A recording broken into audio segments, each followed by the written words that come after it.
Okay, hello. So we're on another application for first order differential equation. So this time around, so we will be discussing application of first order differential equation to mechanics problem or to physics problem.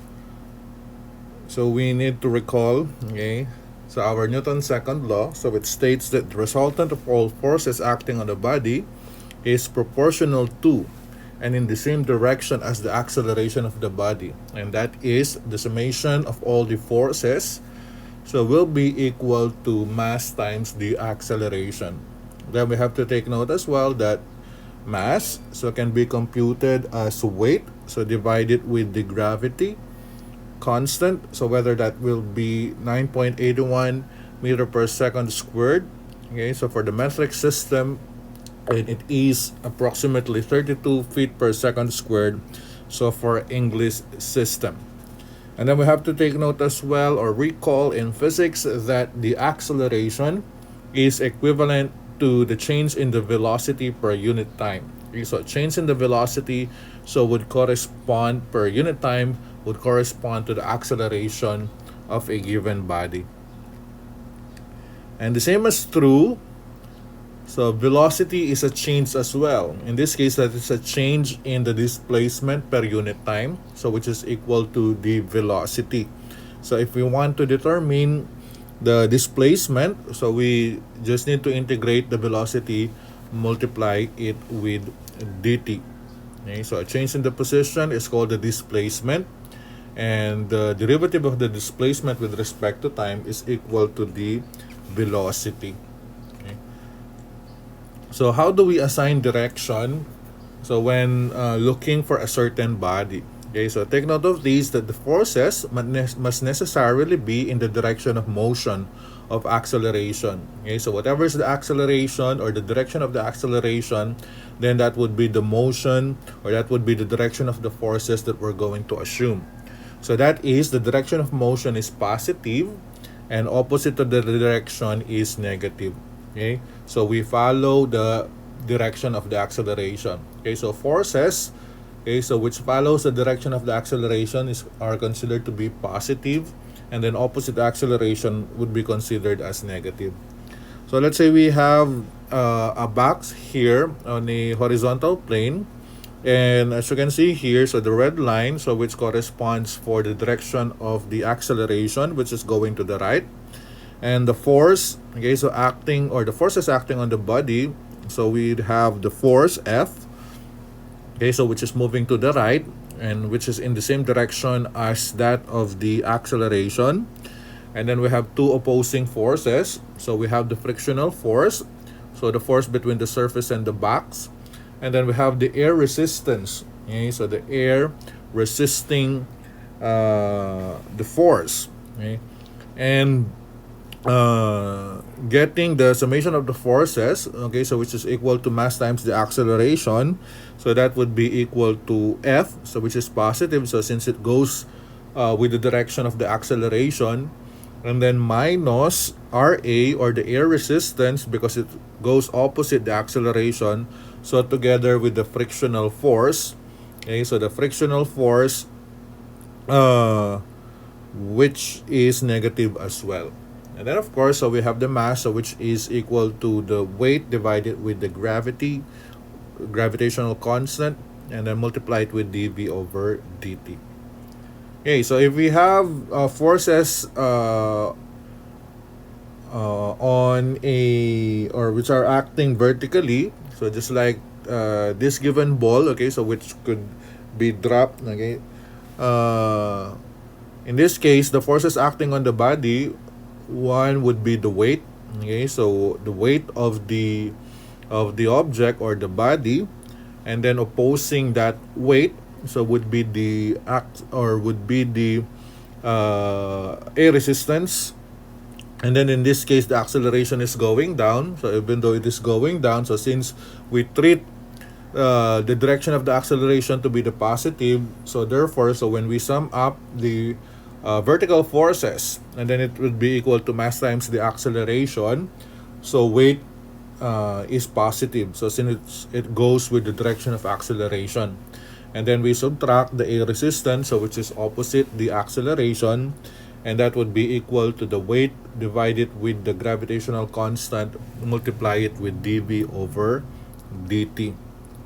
So another thing that we need to recall would be the limiting velocity. So when we say limiting velocity, so this is a uniform velocity, so which is attained when the summation of forces is equal to 0. So that means the velocity doesn't change anymore, or the body is not accelerating anymore. Once it reaches the maximum velocity, okay, so over a certain period of time, or in this case, when the time is infinity, so then that's the time that we achieve the limiting velocity. So limiting velocity is also known as the terminal velocity. So we have to take note that under the condition of limiting velocity, so acceleration is 0 since the velocity is constant. Okay, so on how to get the limiting velocity, so we assume that t approaches infinity. So if you are asked what would be the limiting velocity of a certain object, so we need to develop the equation involving the velocity versus time, and then we substitute infinity in placement of time. And then one of the very useful fact for limiting velocity, so once we are given a limiting velocity in a given problem, so we have to take note that when we achieve the limiting velocity, the acceleration is 0. So we usually use this fact in solving differential equation involving mechanics problem, so as to find different parameters. So particularly, so we can find the proportionality constant k in a given problem. Okay, so let's have our first example. So a body of mass 5 slugs, okay, so which is an English system, is dropped from a height of 100 feet with 0 velocity. So assuming no air resistance, so we need to find the velocity after 10 seconds and the time required to reach the ground. So we write our given.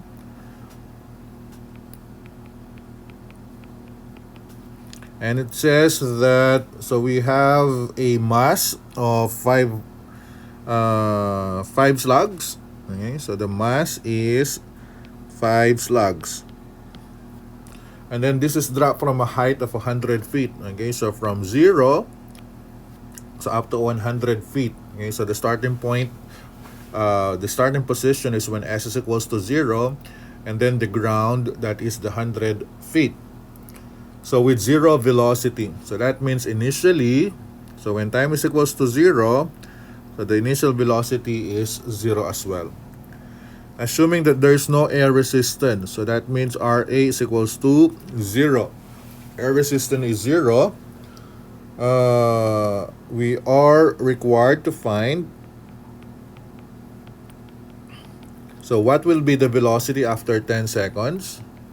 So what is velocity after 10 seconds? And the second one is, what would be the time required to reach the ground? Okay, so what is the time when the position is 100 feet?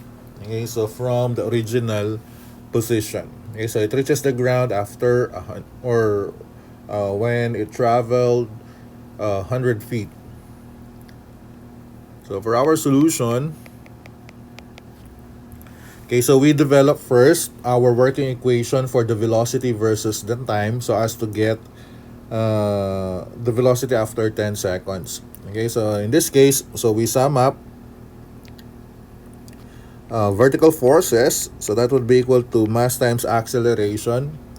So there are two forces acting on the body, so which are the weight, okay, so the weight of the ball as well as the air resistance. So the acceleration is going down, so weight will be treated as positive, and then minus the air resistance, and then is equal to, we substitute, or mass times acceleration. And then afterwards, we are given mass, okay, so not weight. But then, so we know that weight is equals to mass times the gravitational constant. And then our air resistance here is negligible, so that makes it 0. And then we have mass, and then acceleration is the same as the change in velocity, so dv over dt. So in this case, so we have mg, okay, so which is equals to m dv over dt. And in here, so even the mass won't be given, so since it will just be cancelled out, so we can see here that dv over dt is equal to g. Okay, so dv over dt is equals to g. So since this is uses English units, so our gravitational constant then, so is equivalent to 32. Okay? So g is 32 feet per second squared. So in here, so we now have our differential equation, so dv versus time. So we use separable equation, so that would make it dv is equals to 32 dt. And then, so we integrate, so that makes it v is equals to 32t plus c. So we need to find what is c, so that is when time is equals to 0, velocity is equals to 0 as well. So our velocity then will be 0 is equals to 32 times 0 plus c. So therefore c is 0. Thus, our working equation will be v is equals to 32t. So that is our working equation. So velocity versus time. So now, so we can compute for what is required. For the first requirement, that is, so what would be the velocity after 10 seconds? So when t is 10, so what is the velocity? So v then will be equal to, so that is 32, and then time is 10, so that makes it 320. Okay, 320 feet per second.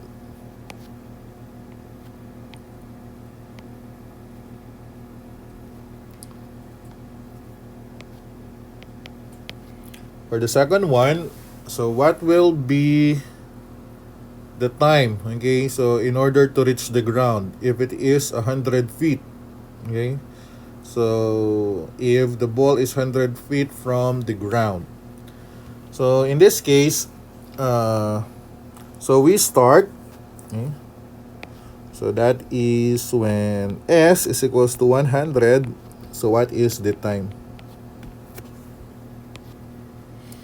But then we have our formula that v is equals to 32t. But velocity at any time t is the same as ds over dt. Okay, so the change in the position, so 32t. So in this case, so we use separable equation again. So ds will be equal to 32t dt.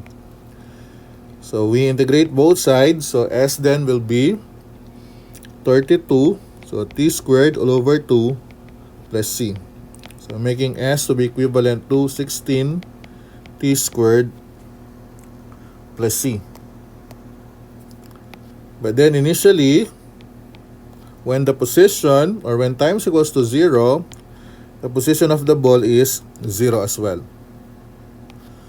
So that's 0 is equals to 16, 0 squared plus c. So c is 0. So it follows that s then will be equal to 16 t squared. So we want to find what would be the time. So when s is 100, so we substitute. So 100 equals 16 t squared. So 100 over 16 is equals to t squared. So t is equal to square root of 100 over 16. So giving us the time, so to be approximately 2.5 seconds. Okay, so it will only took 2.5 seconds in order for the ball to reach the ground. Okay, so 100 feet ground. And that's how we, okay, so we solve free falling bodies. So let's have our second example. So second example so pertains to uh, forces. Okay, so acting horizontally. So we have a body so weighing 445 Newton, so which is drawn along a rough surface. Okay, so we have a body, so the weight is 445 Newton. So the force applied in the direction of motion, okay, so the force applied in the direction of motion is 135 Newton. So F here is 135 Newton. And then while the frictional force is already provided, so which is 90 Newton. And then if there is an air resistance whose magnitude is equal, so the air resistance is already equal to twice the velocity, so that would be equals to 2v, so which is measured in meters per second at any instant. So determine the velocity at any instant and determine the velocity and displacement after 10 seconds as well. Okay, so assume the body start from rest. So we need to find the velocity at any instant and at the same time, so the velocity and displacement after 10 seconds.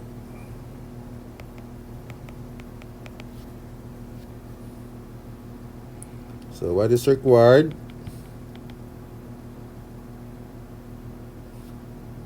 So we have the velocity at any time.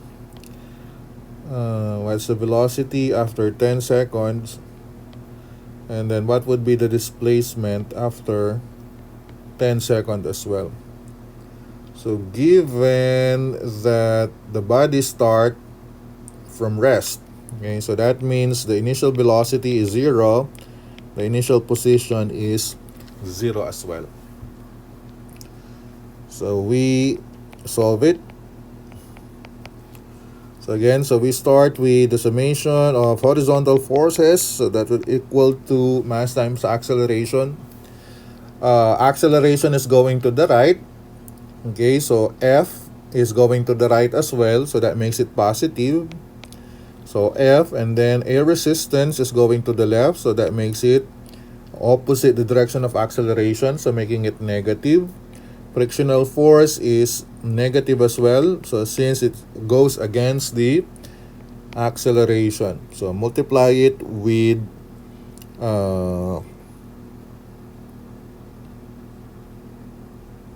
mass times acceleration. So force is already given, so which is 135, then minus air resistance is 2v, then frictional force is 90, and then we have mass. Okay, so the formula for mass is weight times the gravitational constant. Acceleration is dv over dt. So 135 minus 90, that makes it 45. So minus 2v. Our weight is given, so which is 445. So I'm not going to substitute g yet. Okay. So as not to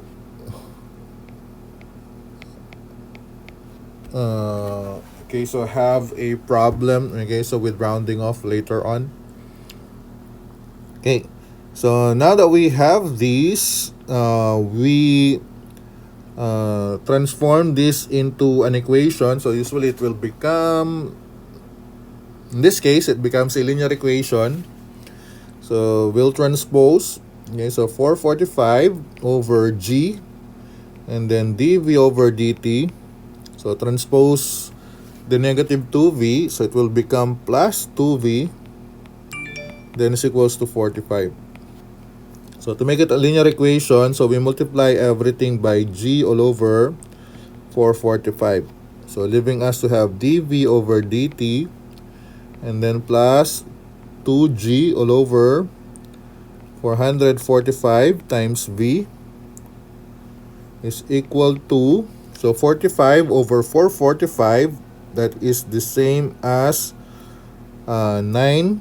Okay, so 9G all over 89. Okay, so 45 over 445 is the same as 9 over 89. And then multiply it with the gravitational constant G. So in here, so we can now say that our P of t is 2G all over 445.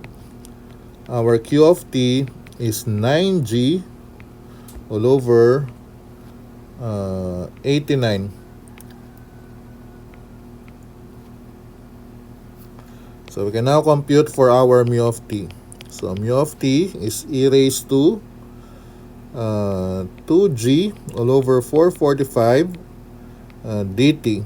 So that makes it e raised to 2gt all over 445. Okay, so for our integrating factor. So our mu of t then, so multiply it with v. So where is it linear? And then q of t, mu of t dt. So mu of t is e raised to 2gt all over 445 times v is equals to our q of t. So since our q of t is constant, I'll just move it out. So 9g all over 89, the integral of e raised to 2gt all over 445 dt. So that would make it v e raised to 2gt all over 445 is equals to 9g all over 89. And then we have 2gt all over 445. So the neutralizing factor, so we just with the reciprocal. So that would give us 445 over 2g. And then e raised to 2gt all over 445. Then plus c. As we can see here, so g and g can be cancelled out. And then, so we could have 445 divided with 89, that is 5. So 5 times 9 is 45 over 2. Okay, so you can verify that one on your calculator. So this is v e raised to 2gt all over 445 is equals to 45 all over 2. 45 all over 2 e raised to 2gt all over 445 plus c. Then we multiply everything by the inverse, e raised to negative 2gt all over 445. So we can now get our v. Okay, so v will be equal to 45 all over 2. So plus CE negative 2GT all over 445. But then we need to find, so what's the value of C? So that is, so we can now compute for A. When time is equals to 0, so velocity is 0 as well. So substituting, so V then will be equal to 45 over 2. So V is 0. So plus C E negative 2G times 0 divided with 445. So e raised to 0 is 1. So therefore, c is negative 45 all over 2. So v then will be equal to 45 all over 2 minus 45 all over 2 e raised to negative 2 gt all over 445. Or simply, so we can factor out 45 all over 2, multiply it with 1 minus e raised to negative 2 gt all over 445. And this will be our velocity for any time t. So 45 all over 2, 1 minus e raised to negative 2 gt all over 445.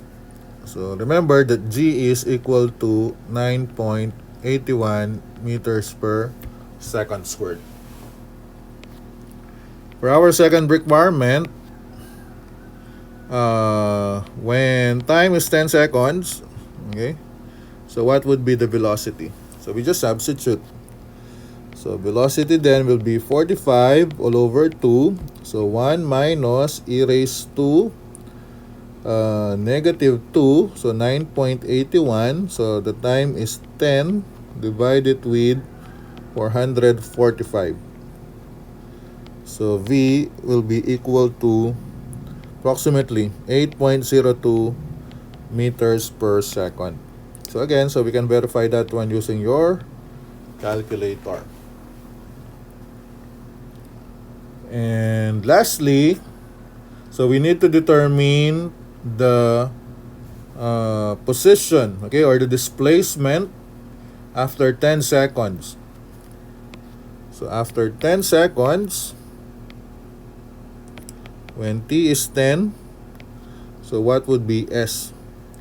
So again, so we start with v, okay, so 45 over 2, so 1 minus e raised to negative 2 gt all over 445. So v again is ds over dt goes to 45 over 2, then 1 minus e raised to negative 2 gt all over 445. So ds will be 45 all over 2, so 1 minus e negative 2 gt all over 445, so multiply it with dt. So in this case, so the integral of this would be s, and then I'll just have 45 all over 2, then multiply it with integral of dt is just t, then minus the exponential function. So we're just going to get the reciprocal, okay, so as the neutralizing factor. So negative 2 gt over 445, the neutralizing factor would be negative 445 over 2 gt. So that would make this one plus 445 over 2g. Then e raised to negative 2 gt all over 445. And that would be plus c.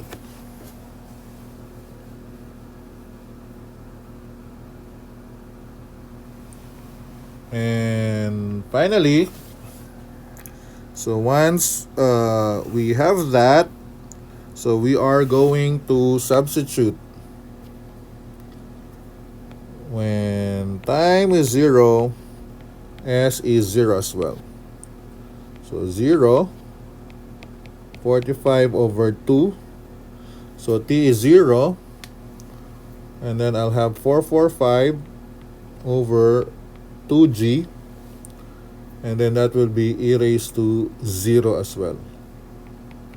Plus c. So c then would be negative 45 times 445, that is negative 20,025 divided with 4g.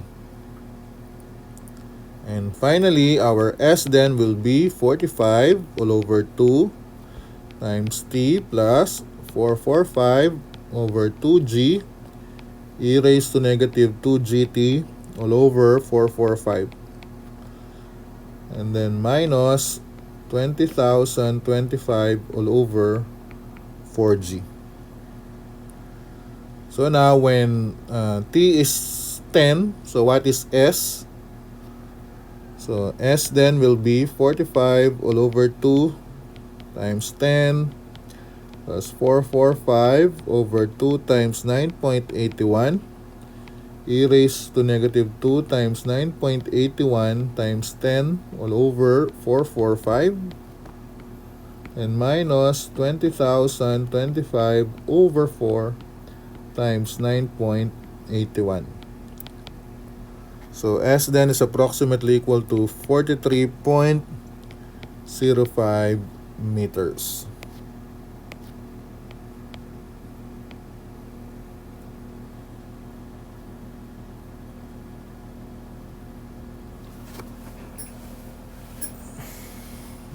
Okay, so after 10 seconds, so the box will be moved from its original position to 43.05 meters at a velocity of 8.02 meters per second.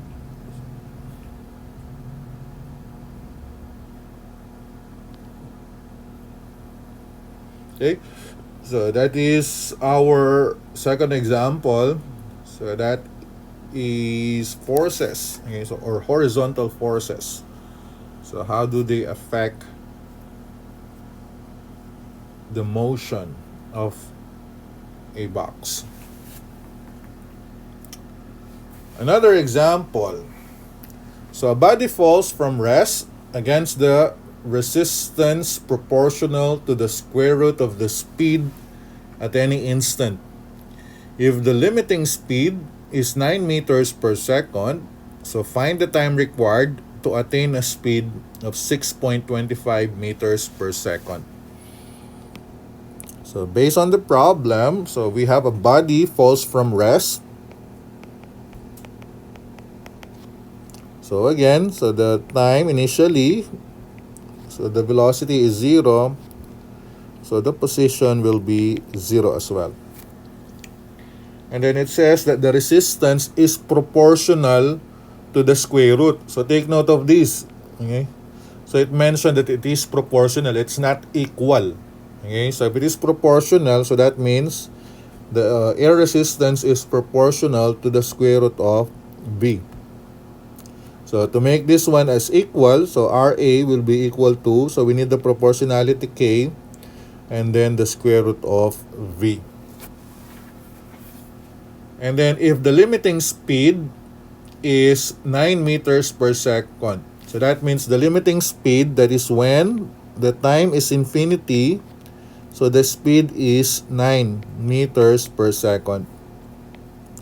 So we are tasked to find, so what would be the time it would take to have a speed of 6.25 meters per second.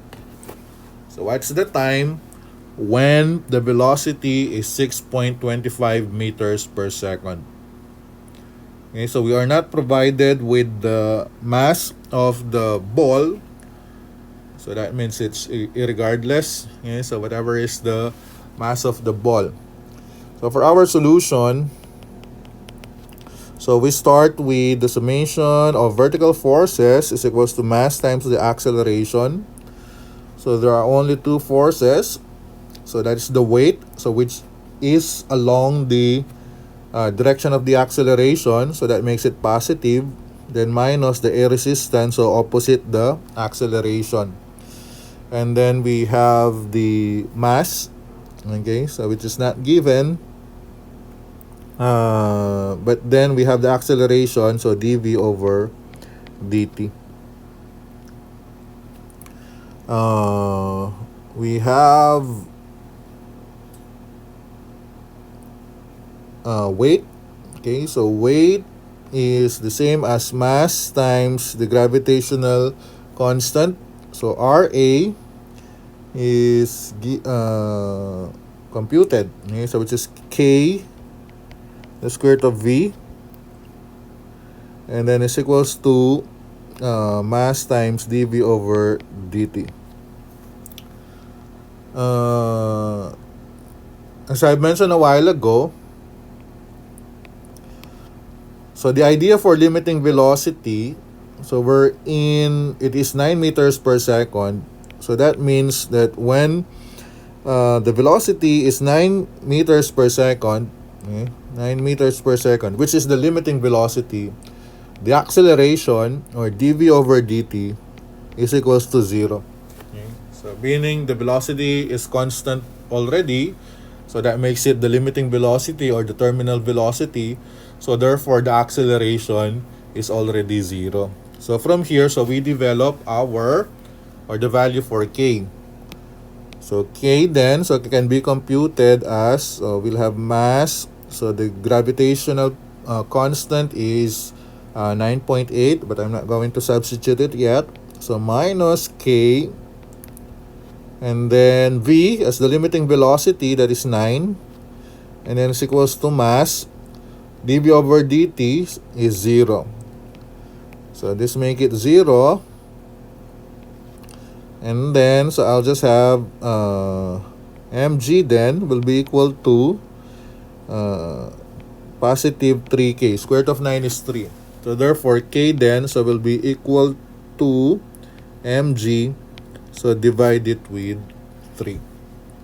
So now that we have our k, so we go back with this original equation. Okay, so we substitute the k. Okay, so that is, so mg minus mg over 3, so times the square root of v, is equals to m dv over dt. And as you can see here, so multiplying everything by 1 over m, so it will cancel m, and m. So that's why the mass is irrelevant in this given example.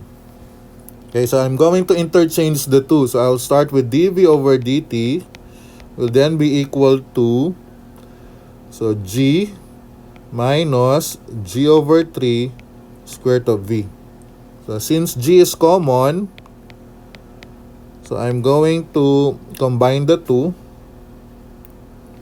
So that makes it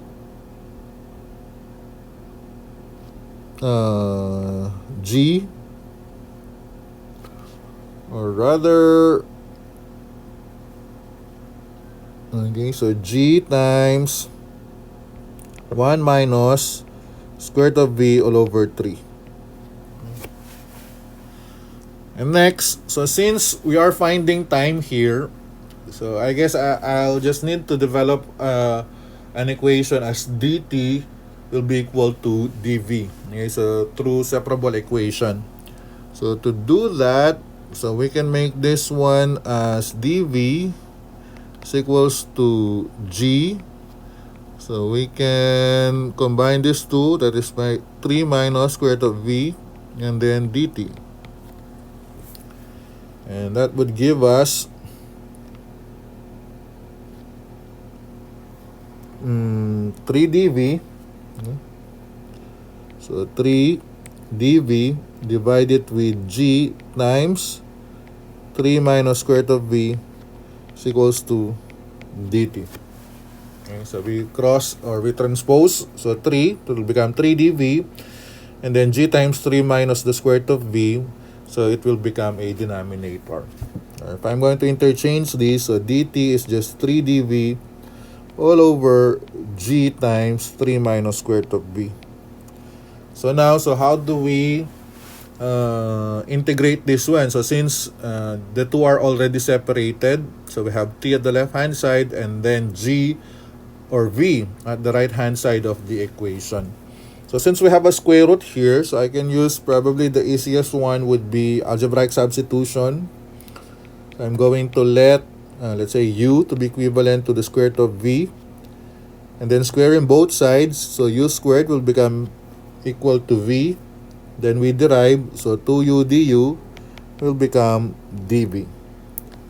Then we substitute, so dt is still dt, so 3 dv will be 2u du, then divide it with g is constant, So 3 minus square root of v is u. So since 3 is common at the numerator and g is common at the denominator, so we can factor it out. So 3 over g, or rather, so 3 times 2. So we can combine the 2. So 3 times 2 will be 6. Okay. So that makes it 6 all over g. Okay. So 6 all over g. Then I'll have u all over 3 minus u du. So 6 all over g, then u over 3 minus u times du. So now u over 3 minus u is improper fraction. So we divide. So u divided with, so negative u plus 3. So u and negative u, it's negative 1. Negative 1 times u is u. And then I'll have negative 3. So we change sign. So this is negative. This one is positive. So giving us a positive 3.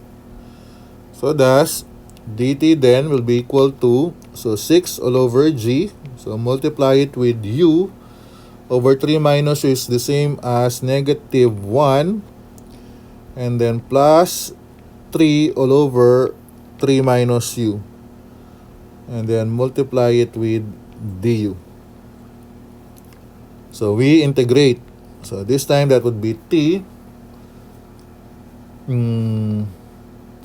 I'll have 6 all over g. So integral of negative 1 du, it's negative u. Integral of 3 du over 3 minus u would be negative 3 ln of 3 minus u. Then of course we'll have plus c. But then we let u so to be equal to the square root of v. So therefore we transform it back. So d will, or t will be 6 all over g. So negative square root of v minus 3 ln. So 3 minus square root of v plus c. So we substitute our initial values, that when time is equals to 0, the velocity is 0 as well. So this is 0. So 6 over g. So negative square root of 0 minus 3 ln of 3 minus square root of 0 plus c. So giving us 0 to be equivalent to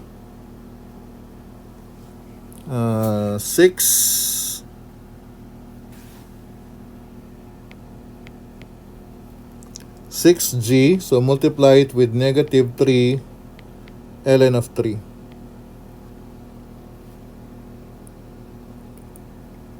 Plus c. So therefore, c becomes positive 6 over g. So times 3 ln 3. Okay, so the negative will be transposed. It will become positive. So therefore, we substitute. So t then will be equal to, so 6 all over g, negative square root of v, minus 3 ln. So 3 minus square root of v, plus 6 over g, multiply it with 3 ln 3. So we can factor out 6 all over g. So it will become, so I'll start with the positive. So 3 ln 3 minus square root of v minus 3 ln 3 minus square root of v. And that's it. So the task now is,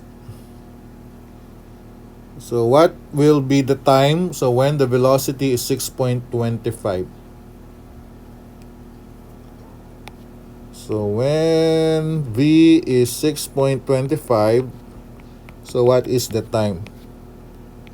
So time will be 6 all over 9.81. Multiply it with 3 ln 3 minus the square root of 6.25 minus 3 ln of 3 minus square root of 6.25, and the time, okay, so it would take for that velocity would be approximately 1.76 seconds.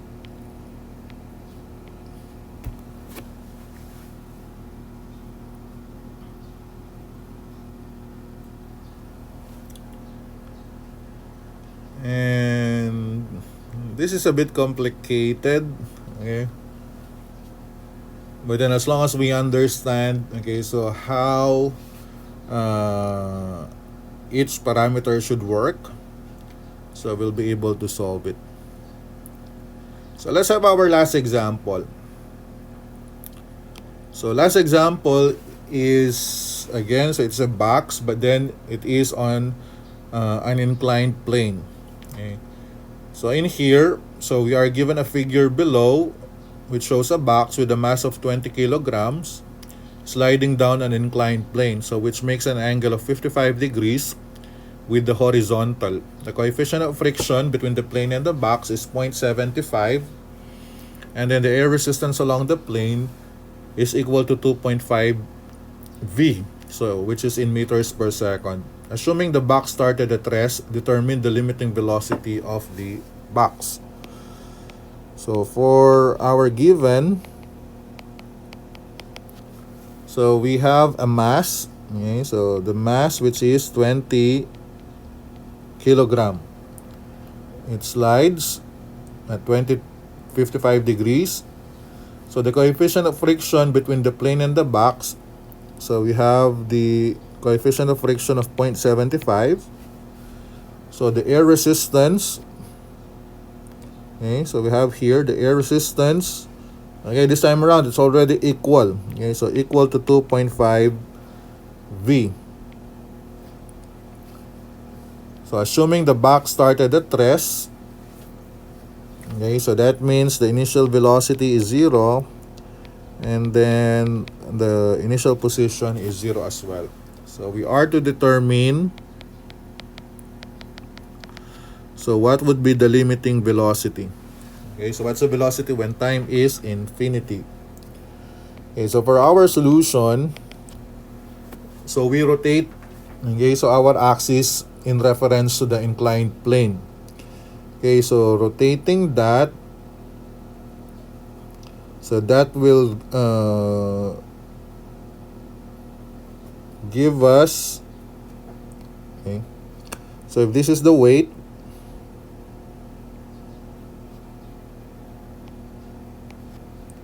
so we'll have the normal force,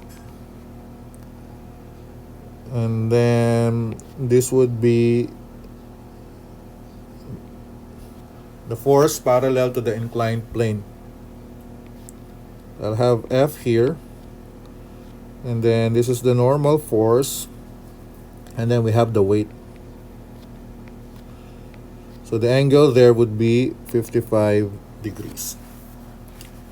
So from here, so if we get sine 55 degrees, so that would be equal to opposite, which is F, all over W.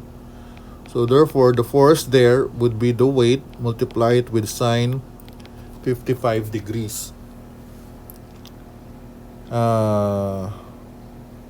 So weight is mass times the gravitational constant. So we're in the mass is 20. Okay. I'll have 20g sine 55. So that is the force F.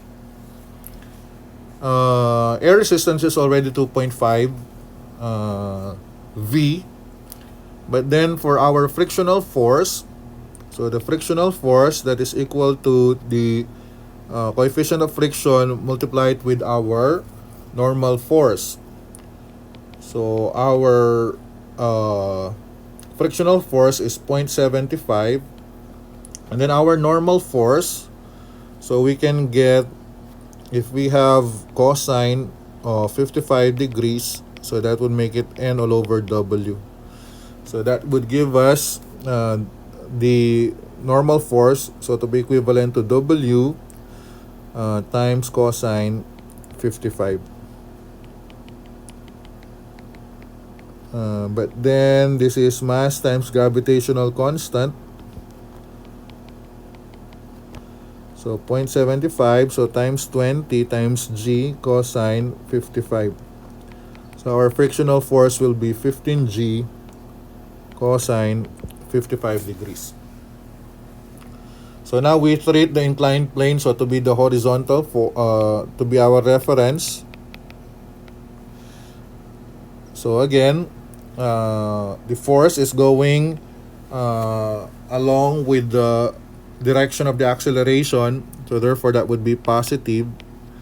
And then again, so both the I'll start with the frictional force.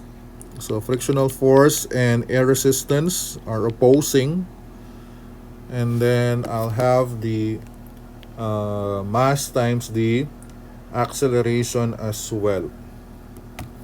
Okay, so we already have the mass, and then acceleration is dv over dt. So we substitute for the force, so which is 20g sine 55. Frictional force is 15g cosine 55. Air resistance is 2.5 V. So the mass is 20 kilograms, so dv all over dt. So 20 dv over dt, so I'll transpose, but it's still positive. So that would make it plus 2.5 V is equal to 20g sine 55 minus 15g cosine 55. So to make this linear, so we divide everything by 1 over 20. So that gives us dv over dt, so plus 2.5 over 20, that's the same as 1 all over 8 times v. And then this one, so 20 over 20, that is just g sine 55. So 15 over 20, that is 3/4 of g, then cosine 55 degrees. So our p of t is 1 over 8, and then this would be our q of t. So mu of t, so will be e raised to, so dt all over 8. So which is e raised to t all over 8. Then mu of t, so times v, q of t, mu of t dt. So mu of t is e raised to t8. So I'll start with v. v e raised to t over 8 is equals to, so since g sine 55, our q of t is constant, I'll just move it out.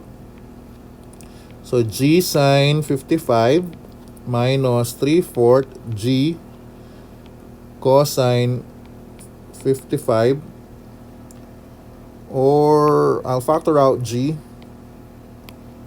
So since g is common, so g times sine 55 minus 3/4 of cosine 55. And the integral of e raised to t all over 8 dt. So v e raised to t all over 8 then, so will be, so we have e raised to t all over 8, the neutralizing factor is 1 over 1 over 8, or just simply 8. Okay, so that would give us 8g sine 55 minus 3/4 cosine 55, then e raised to t all over 8 plus c. So multiplying everything by the inverse of e raised to negative t8, so that would give us 8g. So sine 55 minus 3/4 cosine 55, and then plus c e raised to negative t all over 8.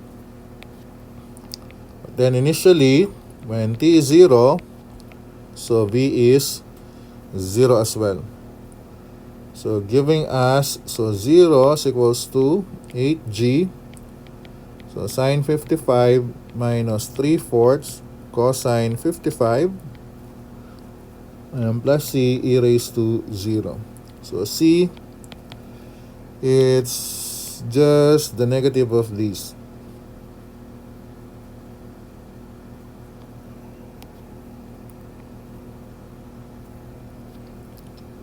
So we can have v then, so to be equivalent to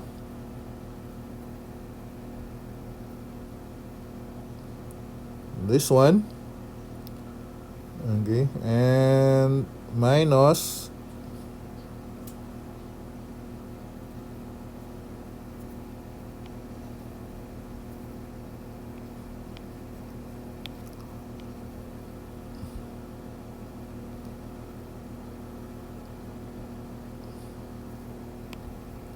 so we get minus e raised to negative t all over 8.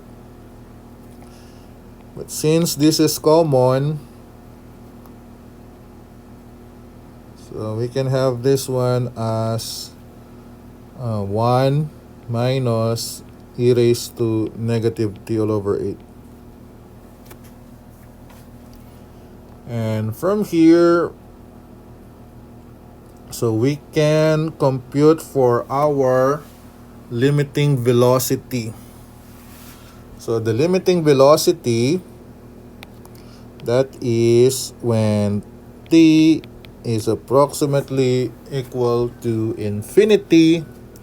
So what will be our velocity? So v then will be equal to, so this one, multiply it with 1 minus e raised to negative infinity all over 8. So e raised to negative infinity, that is 0. Okay, so this one approaches 0, so thus the limiting velocity is this. So which is 8 times 9 point, so is this in, okay, so it's in metric system, so 9.81, so times sine 55 minus 3/4 of cosine 55. So our limiting velocity then, so will be 30.53 meters per second.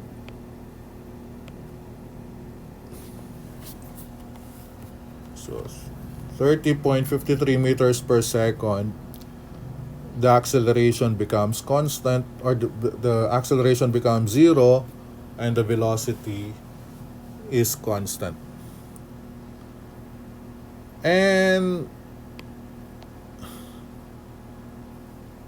that is how we solve, okay, so problems in mechanics. So they are a bit longer as compared to other applications of first order differential equation. But nonetheless, as long as we understand how it works, okay, so it could be a mathematically tedious work, but then we can solve it.